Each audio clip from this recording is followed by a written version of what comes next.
Porque eu fui tomado de um desânimo tão grande, Marcelo, mas tão grande, que quase que eu orei mesmo, e quase que eu orei, eu não falei isso, eu não só falei para ela não, eu quase que orei mesmo. Falei, meu Deus, que desespero, sabe?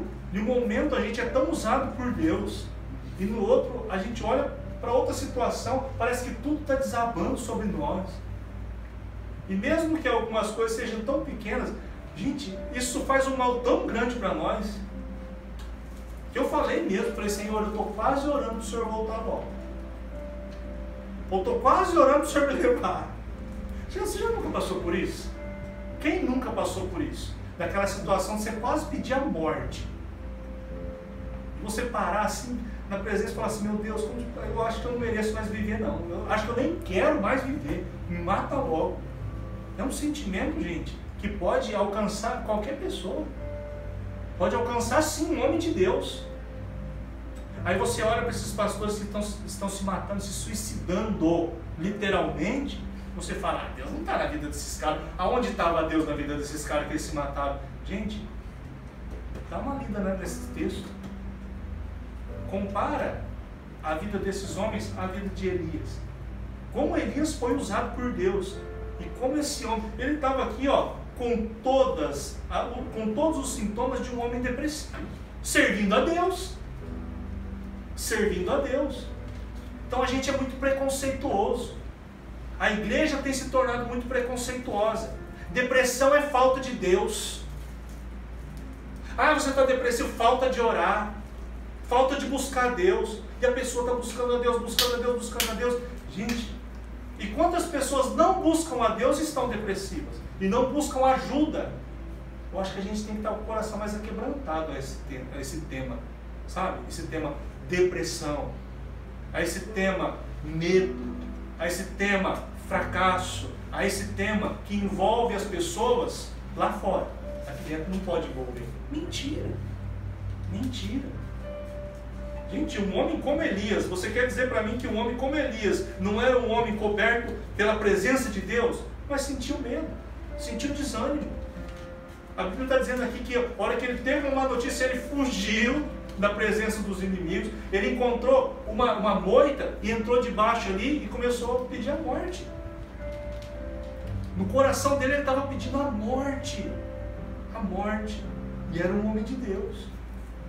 Será que hoje no nosso meio nós não estamos assim? Como esse irmão que me procurou, como essa pessoa que me procurou, servindo a Deus, dando palavras de Deus, orando pelas pessoas, mas no íntimo pedindo quase que a morte. Ele está quase pedindo a morte. Isso mexeu comigo. E eu me comparei a Elias. Gente, quantas vezes isso aconteceu na minha vida? E quantas vezes isso acontece na nossa vida? Só que a gente tem que se fazer de forte. Né, Rosiane? A gente tem que se fazer de forte. Porque o que vão dizer de nós? O que vão dizer de mim? O que vão falar de mim, ao meu respeito? Será que ele está em pecado? Gente, a gente precisa parar com isso. A gente precisa aprender a buscar ajuda. Nós precisamos aprender a parar na presença de Deus e falar, Senhor, me socorre, estou realmente morrendo. Hoje eu conversei com esse irmão e ele falou, pastor, estou zero, estou bem, estou ótimo, porque eu precisava de um toque de Deus me despertando. E eu creio que é isso que nós precisamos na nossa vida. Sabe? Ter um refrigério na nossa alma. Saber que Deus ele fala com você sim. Tanto no momento do louvor, tanto aqui na igreja, como lá na tua casa. Lá nas tuas dificuldades Deus quer falar com você. Lá nos teus momentos de aflição Deus quer falar com você. Lá no teu trabalho. Lá naquele momento você está orando e chorando por causa da dívida que você não sabe se vai conseguir pagar ou não. Tanto no momento bom como no momento ruim, Deus ele está conosco. E nós não podemos nos sentir abandonados. Pelo contrário, a gente precisa aprender a esticar a mão e falar, Senhor, me socorre. Senhor, me ajuda. Parar com essa mentalidade infantil cristã, que a gente precisa amadurecer. Acho que a igreja precisa amadurecer. Mais de 2000 anos se passaram e a igreja continua infantil. com o mesmo pensamento pequeno, achando que Deus ele só vai fazer do jeito que o homem quer que ele faça. Assim é a Manuela. A Manuela ela só quer, ela me faz eu ir no lugar que ela quer ir. Só que vai chegar um tempo na vida dela que eu vou ter que instruir ela no lugar que ela tem que ir. Assim a igreja precisa acontecer. E entender que Deus ele quer nos levar a um outro nível, a uma nova dispensação, a um novo nível de conhecimento. A saber que crente passa por dificuldade, passa por problemas, sim. Que o fato de você ter o sangue de Jesus sobre a tua vida não vai te livrar de problemas, não. E nem de sentimentos ruins, não. Os sentimentos eles estão aqui dentro de nós. Sentimentos ruins eles podem estar habitando dentro do nosso coração, sim. E isso não significa que você não tenha Deus.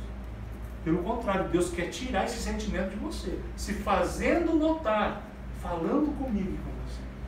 No versículo 5: e deitou debaixo de um zimbro, e eis que então um anjo tocou-lhe e disse: levanta e come.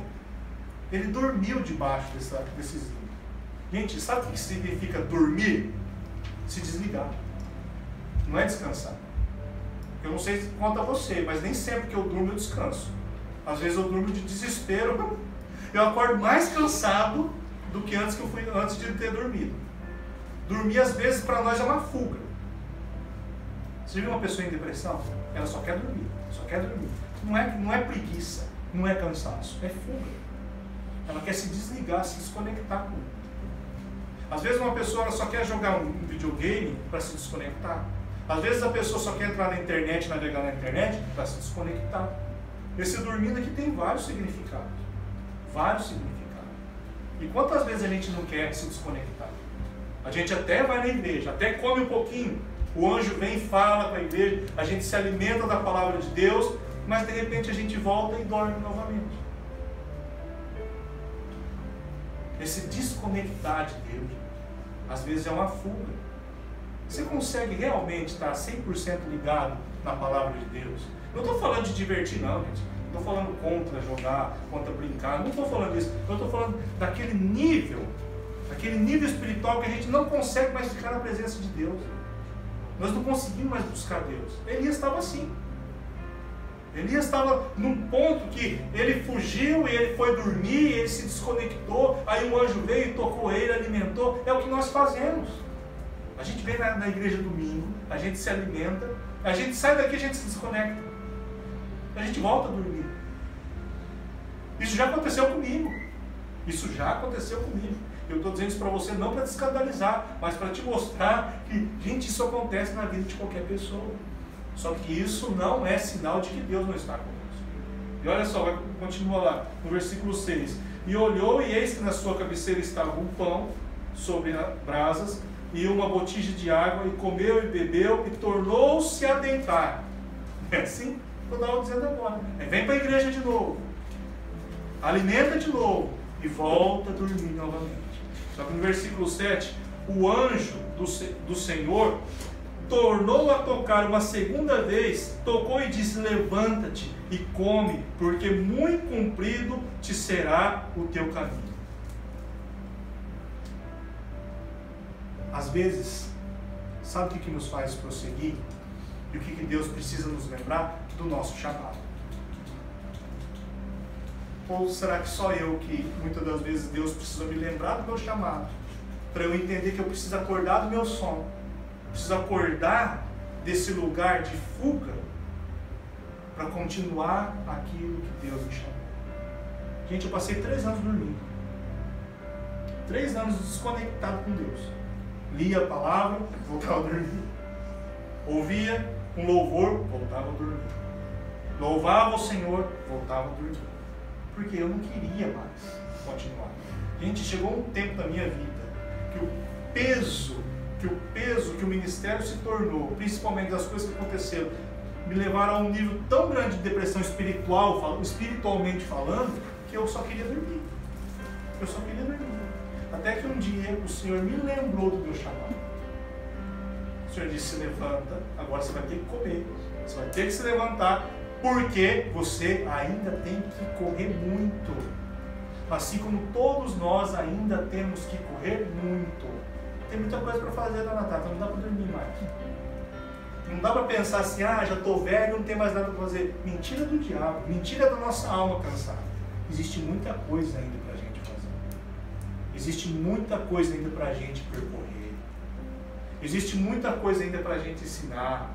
Existe ainda muita coisa para a gente presenciar. Existe ainda muito dragão e muito leão. Existe ainda muito gigante para a gente matar.